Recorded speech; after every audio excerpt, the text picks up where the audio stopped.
ভয়ঙ্কর দুটি হাদিস, দুটি আয়াত শুনে রাখেন, কাজে লাগবে। 1 নাম্বার, যে ব্যক্তি অন্যের গুনাহ নিয়ে খোঁটা দেয়, আল্লাহ তার সেই গুনাহ না করা পর্যন্ত মৃত্যুদান করবেন না। তিরমিজির 2505 নম্বর হাদিস।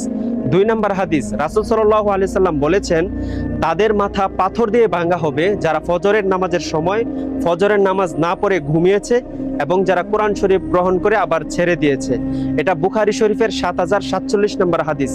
3 নম্বরে আল্লাহ তাআলা বলেন, তুমি ওই দিনকে ভয় করো যেদিন তোমার মুখ তালা লাগিয়ে দেওয়া হবে এবং তোমার হাত পা তোমার কৃতকর্মের সাক্ষ্য দিবে। সূরা ইয়াসিন 65 নম্বর আয়াত। 4 নম্বরে আল্লাহ তাআলা বলেন, আমি ইচ্ছা করলে সকলকে হেদায়েত দান করতে পারতাম, কিন্তু এই কথা সত্য যে আমি মানুষ ও জিন দ্বারা জাহান্নামকে পূর্ণ করব। রাসূলের হাদিস শোনা মাত্রই যারা যারা শেয়ার করবে, কাল কিয়ামতের দিন তাদের চেহারা নূরে আলোকিত হয়ে যাবে ইনশাআল্লাহ।